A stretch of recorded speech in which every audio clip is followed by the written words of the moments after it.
feel very pink today. Hi my friends, welcome back. We have an Ask Me Anything Q&A today. It's been ages since I last made one and I just was really feeling in the mood to sit down and connect with you in this way. For me, Q&As are always kind of making me feel extra close to my community and I really like that feeling. So thank you for being here and thank you to everyone who participated. I got a lot of very interesting questions from you for today, some very deep questions too, so I'm very excited. I'm going to answer them in random order, but I will put video chapters in the description box, so feel free to kind of skip around if you like. Hi Vera, I would love to know more about your throughputs with your burnout now that it's been so long, and if you believe you have fully recovered from it, and possibly what has been the most impactful action you did long-term to help with your recovery. For those of you who are new here or maybe don't know, I had a really severe burnout back in 2017. I was working a corporate job at the time, and that job plus like several other life stuff, things that happened, contributed to that, and it took me 2 years to recover from my burnout. Do I feel fully recovered? Honestly, I don't really know. I feel like yes, but maybe also no. I feel like I came out the other end better in some ways, but also like more fragile in other ways. And I do know that I need to continually take good care of myself even now and take the signs very seriously, because if I don't, I might burn out again. The most impactful thing I did long term is listening to the signs that my body is giving me and taking them actually seriously and acting on them. Not always pushing through even if I feel bad.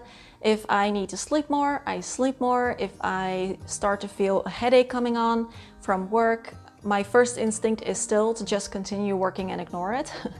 But then I'm like, no, I need to take a break. Any advice on how to cope with living with someone who isn't a minimalist? The big famous question that I get every time. I think it's about 3 things: communication, acceptance, and compromise. You cannot make someone do something that they're not comfortable with, but if you keep it light and positive and fun, then they might feel inspired by your example. So communicate how minimalism is changing and perhaps improving your life, what you would like to do with your stuff and your home and how that could be helpful for you. Then also accept when their views are not the same as yours, and try to find a compromise. Hi Vera, I know you're not a beauty channel, but I would love to know more about your curly wavy hair journey and how you care for and protect your fair skin. So thank you so much for asking. I do have a video where I share my skincare routine and skincare habits.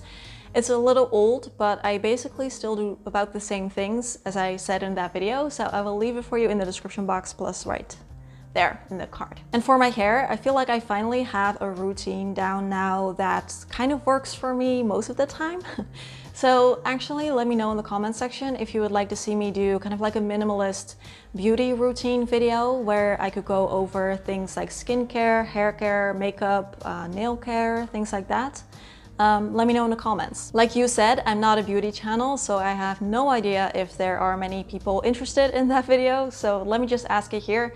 And please leave it in the comments if you would watch that video or not. I'd love to hear about some of your simple go-to meals if you'd be willing to share. Yes, I am. So I always have a list of some of my favorite, really easy go-to meals that I like. I will try new recipes too, and I enjoy that, but it just makes it so much easier when you're deciding what to make for dinner. If you're really not feeling it, you can just pick one from the list. So I have 2 that I make basically every week, and the first is just baked potatoes from the oven that I baked with a little bit of salt and oil. Then cooked veggies that I just cook in some vegetable bouillon, nothing fancy, that's it. And then some kind of vegan burger or vegan patty or vegan sausages, something like that. The other one is soba noodles that I make with stir-fried veggies, and I always put zucchini, bell peppers, cucumber, and grilled aubergine, and then I will put either like tofu or tempeh, and I make the sauce really easy with some ketchup, which is kind of like an Indonesian soy sauce, and some sweet chili sauce. I also have a Japanese ramen on that list. a couscous salad, some kind of pasta dishes, some soups, some stews, things like that. How good are you at saving money? How much do you spend a week on groceries? I am pretty good with saving money. I think that's because my parents always taught me from a very young age how to be responsible when it comes to money, like paying your bills on time or as quickly as you can, putting some money away for the future, things like that. Or if there's like anything big that I wanted to get, that I should save up my money for that thing. So I'm pretty good at saving money. Obviously, with me being a full-time content creator on YouTube, my income fluctuates a lot. So some months now I can save more and other months I can save less. We spend about 120 euros on groceries every week, and it used to be around like 90 to 100 euros on groceries. But with the recent inflation and stuff, everything has gotten a lot pricier, unfortunately. Does being a highly sensitive person affect intimacy in any way? For me, I don't think that it influences it in any way personally. I think intimacy is a very important part of a relationship, and I know it is for me and my boyfriend. We've been together for almost 20 years now, but we still really enjoy being together that way. So we do also just like to prioritize it. Being highly sensitive doesn't mean that you are more sensitive to stimuli. So that includes things like physical touch, obviously, but also I think things like emotional intimacy, like cuddling and stuff. So maybe it's even better for us, who knows? How to be comfortable with yourself, to feel free to be yourself authentically, and to be your own friend. That's a very good question. And you also mentioned how you used to feel really comfortable with yourself and enjoy spending time with yourself, but now you kind of feel like you lost that. So, okay. I remember feeling like this at one point in my life, and at the time I went to this random kind of silly painting class thingy, and it was an intuitive painting class. And we started by just sitting on the floor and connecting with ourselves, kind of like connecting with your breath and connecting with yourself through things like touching your own arms and stuff. And I know this sounds silly, but I almost broke down crying then and there because I just suddenly felt like I came home to myself after a really, really long time, and it was just completely unexpected. Let me just grab an extra cushion because, yeah, that's better. So obviously I'm not an expert when it comes to these things, but I recommend trying something like this sometime to kind of just be by yourself, have some alone time, and kind of feel what it's like to reconnect with yourself through things like breathing or touch. And if this doesn't resonate with you, no hard feelings, of course, but I recommend trying that out sometime. Have some time alone to be by yourself and see if you can kind of come home to yourself. Also, you can always think about doing something like visiting a life coach for a while or visiting a therapist. I've done both, and both experiences have been very helpful for me. And it also has to do with not caring so much about what other people think, which is a question that is going to come up later in the video too. How to train your mind to always be calm. Do you never get angry?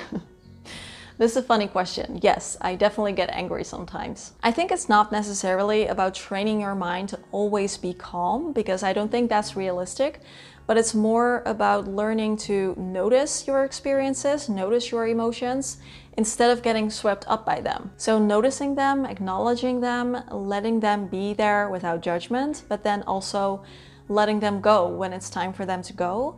And that is what mindfulness is helpful for. Hi, if you had any advice on spending time with loved ones and not feeling so overstimulated in their company or drained by the interaction. I do two things. First is before I meet with people, I always try to make sure that I have a couple of hours in my calendar free afterwards, like directly afterwards, so that I can use that time to rest and recover and decompress. So I don't schedule things like that back to back. I always know that I'm gonna need some time afterwards. Second is something I'm still practicing with to this day, and sometimes I'm good at it and sometimes not. But that is, before I meet with someone, I try and set the intention within myself to kind of like stay centered throughout the social interaction. So I choose to try and not let myself get swept up by everything completely and feel like overwhelmed and overstimulated and drained. But I stay calm and centered and like connected to my breath. And most importantly, I tell myself that I don't have to entertain the other person or like I can't be myself. Like I don't have to be on, I can just be my usual self, and I can allow myself to actually enjoy the time that I spend with people that I love instead of feeling like I have to like work at it and be fun and be entertaining and make it like nice for them. This is difficult to explain, but I hope it makes sense somehow. Another tip is taking a little bathroom break every so often. I do that too because it gives me like 1 or 2 minutes to just be by myself, decompress, take a few breaths, calm down. It's really nice. Hi Vera, I want to know how to stop caring about what others think of you. For me, it was not necessarily a technique, but mostly a choice. Like at one point a light bulb just went on in my head and I just made the decision to stop caring about what others think of me. I think it's normal and natural to care to some extent. The world that we live in couldn't function if we honestly didn't care about this at all, because we need to live in groups. So of course it matters then what other people think of you, to some extent. So I don't really think that we need to try and stop caring altogether, but more not letting what we think other people think about us influence how we live our life and which decisions that we make. You are the one who ultimately is leading your life, no one else. And even if people have an opinion about what you're doing and maybe even voice that opinion, they're going to forget about your life after like a couple of minutes and live their own. So you can do that too. You can just focus on your own life because you are the one who needs to feel comfortable with how you're doing things and which choices you're making and how you're living your life. You mentioned before that you're also learning how to do some illustrations as a hobby. Can you tell us more about it?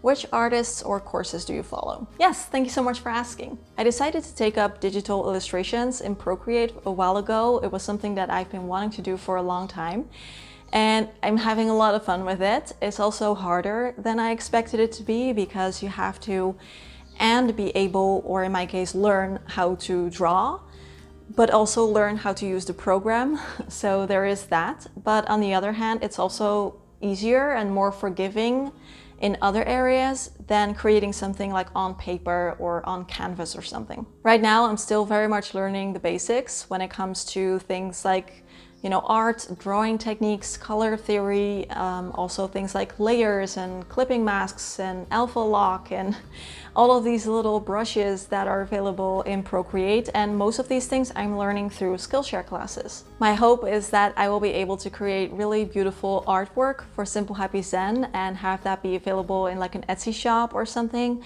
where I could make these really like beautiful and calming and soothing and inspiring illustrations. So that is my goal. Any advice for multi-passionate people? I am like that too. So I always have way too many interests than I have like the time or the energy to pursue. First, I've learned that it's a good thing to actually try the things you're interested in and not just keep them in your head. Because sometimes you try things, I've had that happen, where I tried something new and I really felt like it would be a good fit, but then I try it and it just doesn't really stick for some reason. I've had that happen with art journaling and photography recently. So it's a good thing to try different things so that you can then, if you find that it doesn't really stick, you can move on to something else. But also when you do find something that you're really passionate about and something that does stick, to give it the time and dedication that it deserves, instead of then also being distracted by like this new shiny thing that you can do. So actually like prioritize it for a while, because otherwise you will mostly just flit from one thing to the next. Any advice for highly sensitive people going through big life changes? So I have a really old video that I once made about how to deal with big life changes. I cannot really watch that video without cringing. But I do think that the tips that I share in that video are still good. So I will leave it for you in the description box, plus right there. What sense do you find the most soothing? I'm also curious how high sensitivity might affect or be affected by our senses in general. I am always very, very deeply affected by my senses, and Scents and smells can be really soothing and really wonderful. For me, I love the smell of Japanese green tea. It just makes me feel instantly happy and relaxed. Like a good sencha or matcha, just the smell alone can put me in a better mood. Also, when it comes to things like essential oils, I know that lavender is a really popular one for calming down. I myself find lavender to be too much, so I don't really like it. I prefer citrusy scents like orange. That's a really good one. And I recently found a rosemary oil that I really like too. And lastly, I just love the smell of nature, of walking through a forest, especially after it rained, or like the beach or something. It's always very calming. As we know you love animals, I just want to know if you plan to adopt a cat or a dog. Animals are just the best. Yes, I really want to adopt a cat in the future. And I did have a childhood dog that I loved very much. We had him from when I was 11 till I was 25. But right now, honestly, I just don't really feel like I'm ready. Like I go back and forth every time between wanting a cat and then not wanting a cat because of all like the practical things. Like not being able to spontaneously leave the house for a few hours, or always needing to find someone to look after your cat when you travel.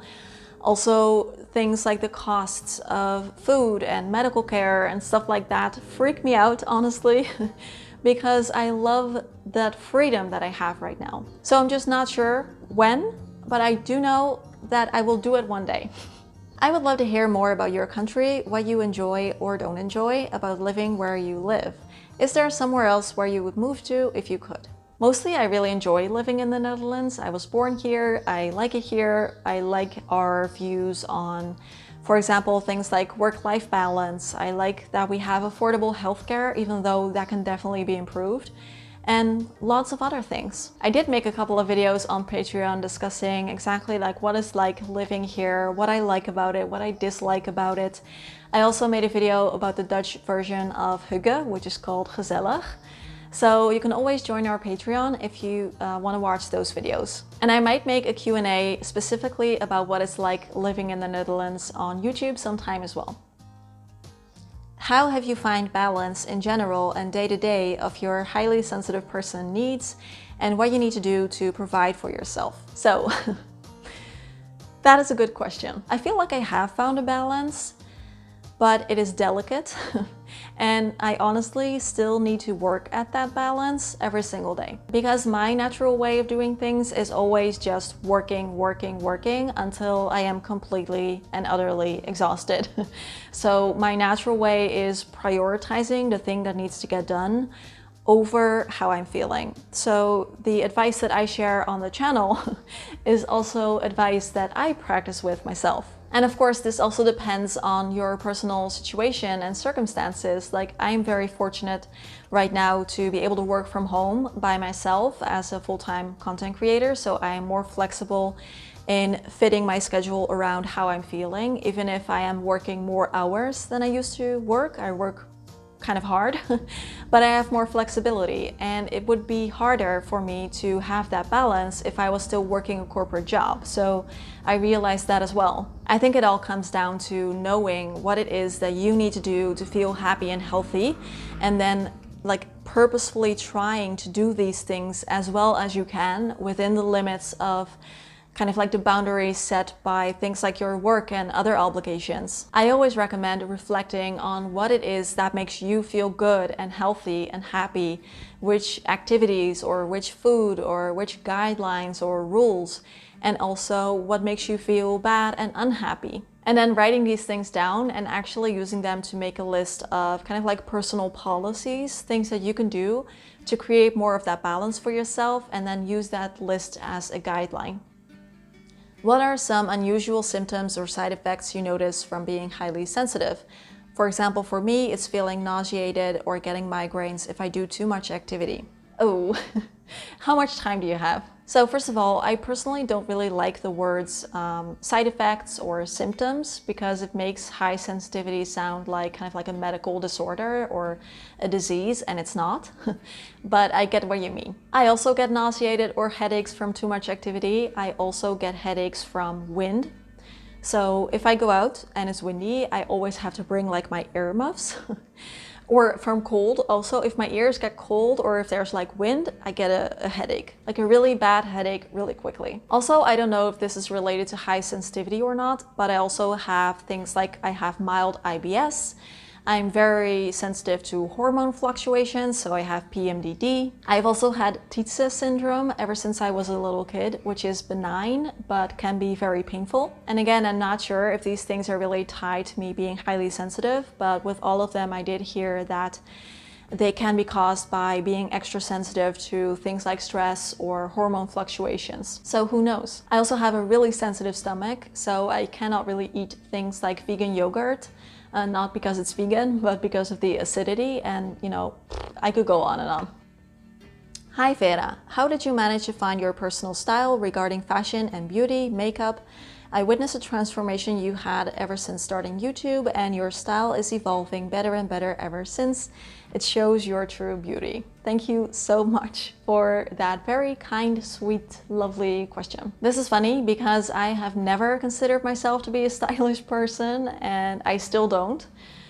Sometimes I will look at others and they look like really stylish, or like they've really figured out a sense of their own personal style and they're making that work for them, and I never feel like that. I always just feel like I'm just doing something random, like, you know, and sometimes I actually feel a little frumpy or unfashionable. I have to honestly admit too that I'm just not really into fashion and beauty. It just does not interest me so much. So as long as I look like relatively put together, I think that's good enough. But of course, I do feel better when I'm wearing something that I feel confident in, and when my hair and makeup look good, you know. I just don't like to spend a lot of my time or money or energy on these things. I do feel like maybe for the last 2 years or so, I have gotten a little bit closer to a sense of like personal style or like the real me. And it started by letting go of these thoughts that I had that were just not me. Like I was trying to do all of these things that I saw other people do and things that looked good on them. So I was kind of trying to look like all of these other people. But all of these other people, they also had their own style that was very distinct and uniquely them. And I cannot try and have the style of like 10 or 15 different people. I can just be me, and I can just choose, you know, what I feel good in and what I feel comfortable in, and just do that. It's hard to explain, but this is the biggest thing that changed for me now that I'm just trying to look like me and do what works for me. I got rid of my hair straightener, I got rid of my blow dryer, I stopped dyeing my hair, and that was really a big thing for me. Not that there's anything wrong with these things, but I just don't have straight hair, and I was trying to look like someone else, like someone who had straight hair. But as soon as I would walk out the door, honestly, like 5 minutes later, the frizz and the curls came back. And that was always stressful for me, and letting go of that and just, you know, being fine being me is just the biggest thing. I feel a lot more free to be myself now and to look like myself. I also just have to say that when it comes to my videos on YouTube, a lot depends on the camera that I use. Like right now I have a good camera, and I feel like with a good camera you just look better. It kind of smooths things out. Like I'm not using a filter, but it just makes it look more put together and more natural somehow. And before I was filming with just a camera on my phone, which is fine, but it really wasn't doing me any favors. I do hope that people don't look at my videos and think that I look like this all the time, because I don't. My hair only looks like this maybe like 2, maybe 3 days after I wash it, and I only wash it once a week. So the other days I will wear it in a bun or a braid. I don't wear makeup every day. I usually just wear leggings or pajamas when I'm working from home. So I don't always look like this, so please don't look at my videos or anyone else basically on YouTube or Instagram and feel like they always look amazing, because that's not realistic. I look tired sometimes, like I'll have these bags under my eyes, or my makeup will look really blotchy, or I'll have a bad hair day. Or honestly, most of the time, I don't feel like I know what I'm doing when it comes to picking out an outfit. My boyfriend actually has a better sense of style than me, I think. So I just want to be real with you about that. I think when it comes to beauty and stuff like that, as long as you know who you are and you feel okay with that, you feel comfortable with who you are and what you're doing in life and how you're treating others, and you feel connected to your center and to your values and what you find important, then you will have this inner confidence that will just radiate outward. And I think that that is the best beauty tip that I can give you. So I had a really fun time with this video. Thank you so much for everyone who submitted a question, and thank you for sticking around till the end. So many motorcycles. If you enjoyed this Q&A type video, then I think you will also really enjoy the monthly tea time chats that we have on Patreon. They're always really fun and cozy, and we talk about all kinds of things. So feel free to join us on patreon.com/simplehappyzen. It's also a great way to support the channel and help me make these videos on YouTube. And you'll get extra videos from me as well. At the time of filming this one, there are already over 50 videos on there that you can binge if you want, with new videos added every month. It is $5 a month, and you can join and cancel anytime. And if you have any questions for me about this, feel free to leave them in the comments. For now, if you have any more questions, or if I didn't answer yours in the video, then feel free to leave them down below. I can't promise to answer everyone, but I will do my best to reply to as many as I can. So I'll see you in the comment section. And you can click here for my latest Q&A, where I answered questions like, do you want to get married? Do you want to have kids?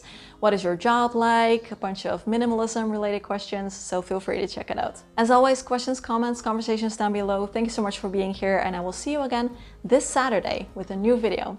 Bye bye.